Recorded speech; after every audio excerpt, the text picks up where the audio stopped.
वंदे पुरुषोत्तमम। समर्पण शब्द हम सभी लोगों ने सुने हैं। परम दयाल श्री ठाकुर जी समर्पण की बात की व्याख्या उन्होंने कई बार अपने साहित्य में, अपने इस प्रसंग में उन्होंने बताए हैं। समर्पण का अर्थात ही होता है अपने आप को कंप्लीट रूप से परम पिता या गुरु के चरणों में समर्पित करना, वहाँ पे सरेंडर करना। शब्द हमने सुने हैं समर्पण, अर्पण और तर्पण। ये जो अर्पण, तर्पण और समर्पण, तर्पण हमारे पितृ पुरुषों के लिए जल दी जाती हैं जिसको तर्पण कहते हैं, और अर्पण अपने परिवार के प्रति अर्पित करते हैं, इसको अर्पण कहते हैं। और समर्पण परम पुरुष जब इस धरा पर गुरु रूप में आते हैं, जब उनको हम गुरु रूप में वरण करते हैं तो हम अपने को ही उनके चरण में समर्पण करते हैं। और इस समर्पण करने से अपने जीवन में, जीवन की महत्व, अपने जीवन में क्या क्या परिवर्तन होता है, आज हम इस चीज़ को देखने का प्रयास करेंगे।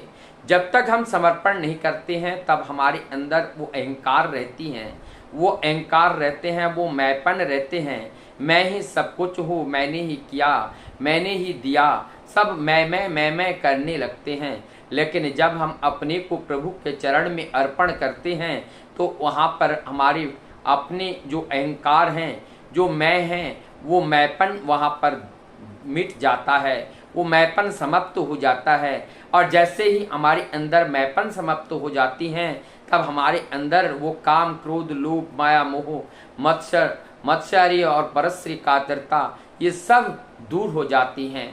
तो समर्पण से हमारी अंदर सारी अहंकार से युक्त जितने भी प्रवृत्तियां हैं, एक एक करके ये दूरीभूत हो जाते हैं। और समर्पण के राह पर चलने वाले देश विदेश के अनेकों लोगों ने अपने जीवन में जो परिवर्तन पाया है, जो परिवर्तन इतिहासों में दर्ज हुआ है, ये परिवर्तन वास्तव में ये समर्पण के माध्यम से ही आता है।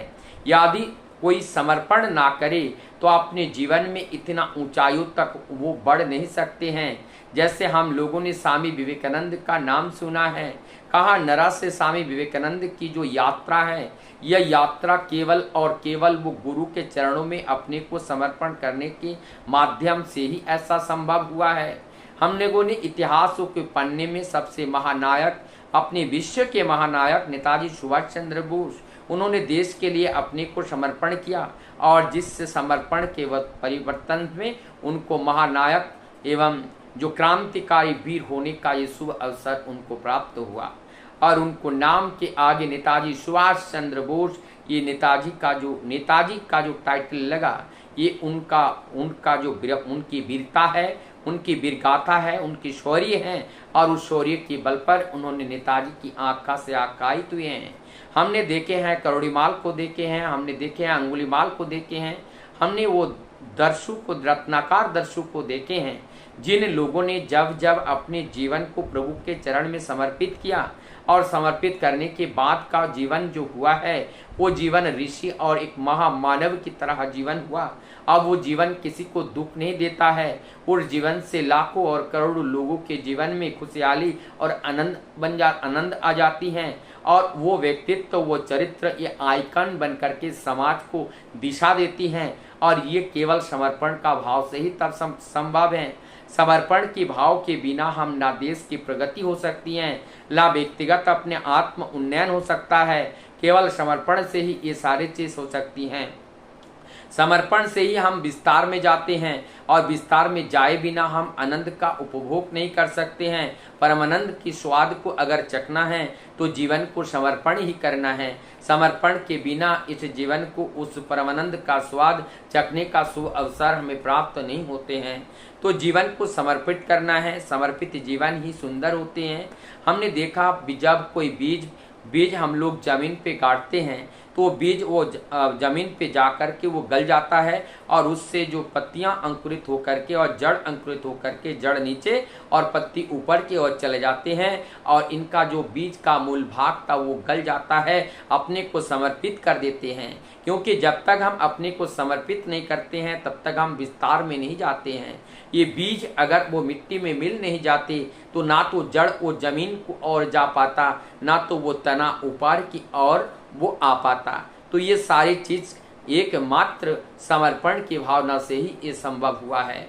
हर जगह बिना समर्पण के कुछ नहीं होता है। अगर जब हम समर्पण या सरेंडर करते हैं तब हम केवल अकेले नहीं रहते हैं, हम परमपिता के संतान बन जाते हैं। और जब हम परमपिता के संतान बनते हैं तो जब राजा महाराजा के हम जब संतान बने, उनके वाहक बने, उनके साथ चलने वाले बने, तो हमारी जो महत्व हैं वो बढ़ जाती हैं। समर्पण के बिना जीवन की मूल्य को नहीं बढ़ाया जा सकता है। जीवन को मूल्य अगर बढ़ाना चाहो, जीवन की सफलता को प्राप्त करना चाहो, जीवन के उद्देश्य को अगर परिपूर्ण करना चाहो, तो उसके मूल हैं हमें समर्पण का भाव। समर्पण का भाव से कार्य करने से कार्य में सकुशलता अपनी प्राप्ति निश्चित रूप से होती है। लेकिन जहाँ समर्पण भाव नहीं है, वहाँ केवल अपने पाना, अपने स्वार्थ के लिए जो कार्य करते हैं, वो कार्य से हमें कभी ना तृप्ति, ना सुख, ना शांति, ना समृद्धि कुछ हमें नहीं मिलती हैं। और ऐसे कार्य से हमारी मन संकीर्णता की ओर जाती हैं। और जब तक हम समर्पण नहीं करते हैं, हमारे मन विस्तार की ओर नहीं जाते हैं। और जब तक विस्तार की ओर नहीं जाते हैं, तो हमारे अंदर जो पनपे हुए अवसाद हैं, उस अवसाद का नाश नहीं होता है। अवसाद का नाश किए बिना हम आत्म उन्नयन भी कर नहीं पाते हैं। तो आत्म उन्नयन के करने के लिए हमें समर्पण भाव की भी बहुत जरूरत होती है। और ये समर्पण हमें गुरु और गुरुजनों के प्रति करना होगा। ये समर्पण हमारे जन्म देने वाले माता पिता के प्रति करना होगा। ये समर्पण हमारे समाज के वयोवृद्ध एवं वरिष्ठ गरिष्ठ जो लोग हैं, जो हमारे पथ प्रदर्शक हैं, गाइडर हैं, उनको समर्पित करना होगा। जब हम ये समर्पण भाव हमारे अंदर उत्पन्न होगा, निश्चित रूप से हम उस परम सत्य को जान पाने में सफल हो पाएंगे। वंदे पुरुषोत्तम।